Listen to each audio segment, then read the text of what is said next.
De la información que estamos viendo, lo que tendríamos acá es un esquema organizado de corrupción, ¿no? Un esquema que vamos a ver que han utilizado diferentes mecanismos, pero es un esquema así como Odebrecht tenía su esquema con la Caja 2, con el Banco de Andorra, que era el que a través del cual canalizaban, digamos, las coimas. En este caso también tenían toda una organización, o sea, eran muchas empresas, todavía en realidad no se sabe con exactitud el número de empresas, pero ya estamos hablando no de 14, sino de más de 14 y seguramente iremos viendo más. Ahora, lo lamentable de esto es que seguimos viendo cómo se ha venido produciendo tanta corrupción en el país en el día a día y esto tiene un costo para todos nosotros muy alto. Tenemos cálculos de cuánto significa en costos al país de la corrupción en función a porcentajes del PBI, que nos pueden llevar a que puede ser desde 2.000 millones de dólares hasta 4.000 millones de dólares o más. Dinero, si hablamos pues de 4.000 millones de dólares, estamos hablando de gran cantidad de obras de infraestructura que se podrían construir a cada año, ¿no es cierto?, que podríamos hablar de mejorarle las remuneraciones al personal de salud, a los profesores y buscar servicios para el ciudadano de mayor calidad, ¿no? Esto nos termina costando a todos. A ver, bueno, ha ido saliendo más y más información sobre esto y realmente cada vez nos va sorprendiendo más, ¿no? Porque acá han habido mecanismos desde burdos hasta más refinados, digamos, ¿no? Porque tenemos que se han utilizado tres esquemas, ¿no? Uno son pagos en efectivo, ¿no es cierto? Otros son pagos a, digamos, a empresas offshore, que pueden haber sido a través del sistema bancario o pueden haber sido de cuentas de otros países también, ¿no? Y el tercero, que ya es el más audaz, digamos, todavía, que es a través de un mecanismo no solamente de corrupción, sino de evasión tributaria, constituyendo empresas de papel que firmaban contratos ficticios y daban servicios fantasmas, o sea que nunca, en realidad no se dieron nunca, que esto termina costándonos más a todos, ¿no? Y quizás viendo un poco cada uno, ¿no? A ver, normalmente las empresas no deducen las coimas para efectos del impuesto a la renta, ¿no? Deducir, digamos, un gasto significa que la empresa que lo deduce deja de pagar un impuesto, digamos, redondeando de 30%. Es 29.5 redondeando 30%. Es una deducción. Normalmente las empresas no deducen las coimas, vamos a decirlo no criolladamente. Ahora, ¿por qué no las deducen? No las deducen porque si es que las deducen, van a estar, SUNAT las va a querer controlar.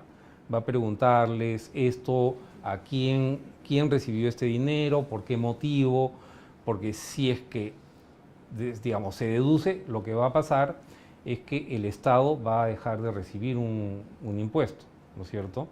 Entonces, lo que hacen normalmente las empresas que pagan coima es no deducirla, y más aún si son pagos en efectivo, ¿no?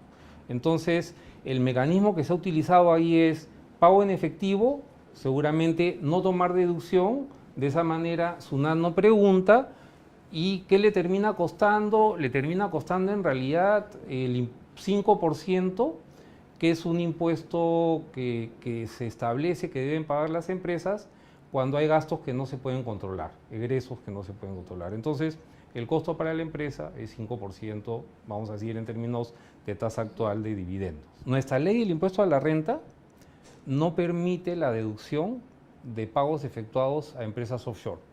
Empresas offshore son empresas ubicadas en paraísos fiscales, lugares donde no pagan impuesto a la renta, digamos, ¿no? O que, digamos, sí, que no pagan impuesto a la renta, para hacerlo más sencillo. Entonces, dado que, digamos, muchas veces se crean empresas offshore justamente para dar servicios no reales y en lugares donde no se pagan impuestos. Nuestra ley del impuesto a la renta hace mucho tiempo que impide la deducción de estos pagos, ya sea por servicios, por compra de bienes. Entonces, al utilizar este mecanismo tenían que haber agregado para efectos del impuesto a la renta, o sea, no han podido deducir esos importes. Entonces también, igual, si no se toma la deducción, SUNAT no le pone mucha presión, digamos, o no mira tanto la operación, porque SUNAT, recordemos, lo que se encarga es de recaudar impuestos, no se encarga de ver el tema del lavado de activos, para eso hay otras instituciones, ¿no? Y el tercer mecanismo, que digamos ya es el más audaz y el que me ha llamado más la atención, uno de los informantes habría constituido hasta 6 empresas de papel nada más, ¿no es cierto? O sea, empresas que en realidad estaban inscritas en registros públicos, tenían un RUC, pero no tenían personal, no tenían inventarios, o sea, no podían, si no tienen personal, no pueden prestar servicios, si no tienen inventarios, no pueden vender bienes, si no pueden realizar obras porque no tienen equipos, no tienen maquinaria, ¿no es cierto? Entonces, digamos, el hecho de haber utilizado varias empresas para efectos de facturar, vamos así decir, las coimas, porque eso es lo que han hecho, o sea, han creado vehículos, ¿no es cierto?, para canalizar el pago de las coimas a 6 empresas, las cuales ya se encargaban posteriormente, todavía no sabemos cómo y cómo sustentaban ese gasto de pagar las coimas, ¿no? Entonces, tenemos que este mecanismo que han utilizado de crear varias empresas, lo utilizan, digamos, mafias que venden facturas, por decirlo de alguna manera, que lo que hacen justamente es van creando empresas que utilizan X personas que no tienen dinero, ¿no es cierto?, y les pagan para que aparezcan como accionistas. Esas empresas facturan por un tiempo, luego desaparecen, nunca pagan impuestos y entonces no hay manera de recuperar el impuesto dejado de pagar. Entonces, ¿cómo arman, digamos, el esquema? Lo que hacen es, por un lado, tal como lo ha declarado uno de los testigos, ¿no?, protegidos, ellos celebraban contratos por servicios ficticios, por contratos de obra, incluso contratos de venta de bienes, ¿no?, que en ningún caso no habían servicios, no habían ventas de bienes, no había ninguna actividad que pudiera ameritar el pago de estas sumas. A ver, por un lado, digamos, al haberlo hecho a través de 6 empresas, diseminan el riesgo, ¿no?, diluyen el riesgo, ¿no? Y de otro lado, de acuerdo a lo que he podido leer, se han encargado de tratar de sustentar, vamos a decir así, documentariamente el servicio supuestamente prestado. O sea, ¿de qué manera? Lo que he leído es que las empresas que supuestamente recibían estos servicios, se encargaba gente de la propia empresa, hacía informes sobre un determinado tema y luego un señor que trabajaba, en teoría, para estas empresas, pasaba, firmaba el informe y le ponía su sello seguramente, ¿no? Entonces, de esta manera, digamos, dificultan la labor de SUNAT de determinar cuándo hay un servicio real o cuándo no hay un servicio real. Eso evidentemente es hecho con la intención de, no solamente pagar coimas, sino que las coimas cuesten menos. ¿En qué sentido? Al pagar la coima a una empresa que emite una factura, quiere decir que la empresa que paga la coima va a poder deducirla. Vamos a ponerlo en términos de números, ¿no es cierto? Vamos a decir que una empresa paga una coima de 100 sin factura, ¿no es cierto? Si paga una coima de 100 sin factura, al final, como no va a poder deducir el gasto, le va a terminar costando los 100 más un 5%, que es algo que se llama dividendo presunto. Es un impuesto que tienen que pagar las empresas cuando hay egresos que no pueden justificar. Entonces, una empresa que paga una coima no va a poder justificarlo, no puede deducirlo, ¿no es cierto? No se ahorra ese impuesto, digamos, ese 30%, y además tiene que pagar un 5%. Una empresa que recibe una factura por una coima no va a pagar por la coima 100, sino va a pagar coima 100 menos 30, porque eso lo deduce de sus ingresos. O sea, si la empresa tuvo 200 de ingresos, ¿no es cierto?, y paga 100 de coima, va a bajar su utilidad de 200 a 100. Por un lado hay una cosa, SUNAT organiza la fiscalización por ramas de industria. Entonces vamos a decir, tiene gente que fiscaliza empresas mineras, gente que fiscaliza empresas de generación de energía, hoteleras y construcción y así. Entonces, vamos a decir que hay un grupo de gente que solamente se dedica a fiscalizar empresas de la construcción.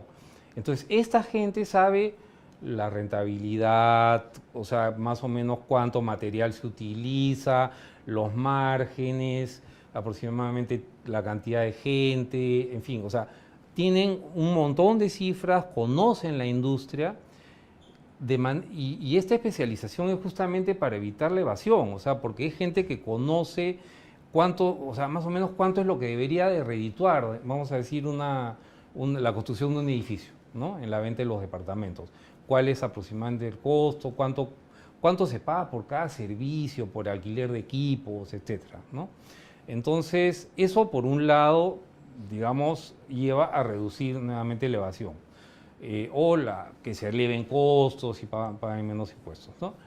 De otro lado, la SUNAT tiene un mecanismo que es el cruce de información.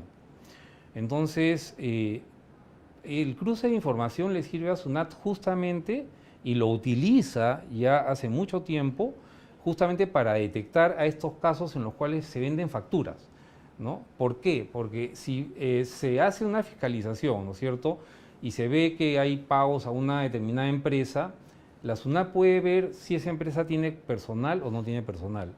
Entonces, ahí nada más, si estamos hablando de empresas de papel que no tienen personal, entonces, ¿cómo prestan servicios por montos tan altos, ¿no? Porque estamos viendo que hay empresas que han pagado más de 3 millones de soles a una empresa por supuestos servicios. Acá definitivamente hay una responsabilidad de SUNAT, una responsabilidad que en realidad todos tenemos que reclamar, todos los que pagamos impuestos, tenemos que reclamar que SUNAT luche contra la evasión, ¿no?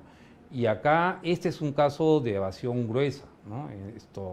Claro, lo ideal hubiera sido que esto sea detectado vía, como le digo, estos cruces de información, se hubiera podido hacer. Ahora, ¿qué atenta también contra poder detectar esto a tiempo? O sea, SUNAT muchas veces fiscaliza después de pasado mucho tiempo. Entonces, ya las empresas desaparecieron. Ahora, otra cosa, por un lado hablábamos que al diluirlo entre varias empresas se diluye el riesgo, ¿no? Porque se reducen los montos que se paga cada una. De otro lado, también hay montos que para nosotros puede significar un montón de dinero, pero que en una empresa muy grande, que mueve muchos millones, entonces de repente no es un monto material. Y SUNAT fiscaliza de manera selectiva, ¿no? O sea, no es que SUNAT vea todos los pagos que ha revisado, no hay tiempo. O sea, no hay tiempo, es materialmente imposible que lo haga. Pero, como digo, hay estos mecanismos de cruce de información que, bueno, definitivamente en estos casos o no se han aplicado o no han funcionado. Es algo que creo que la administración actual seguramente o sea, a nadie se le va a pasar, digamos, la pregunta de qué pasó con SUNAT en un esquema tan evidente de evasión tributaria, ¿no? A ver, o sea, estamos hablando de pagos o sea, que proyectados de 250 millones de soles, ¿no? Pero igual es difícil hacer un estimado sobre eso en daño tributario, ¿no? Vamos a decir, si le sacamos el 30% a eso, estamos hablando de una menor recaudación de 75 millones, pero eso puede, digamos, puede ser un cálculo muy ligero, porque como decíamos, los pagos en efectivo, de hecho, no los deben haber deducido. Los pagos a offshore no los podían deducir. Entonces, en donde sí definitivamente se ha dejado de pagar impuestos y por lo tanto nosotros hemos contribuido a, digamos, hemos tenido que asumir mayores costos de corrupción, es en este esquema que ya, vamos a decir, es mucho más avesado, ¿no? Porque ya no solamente es corrupción, sino es corrupción más evasión de impuestos, ¿no? Entonces es ya más grave.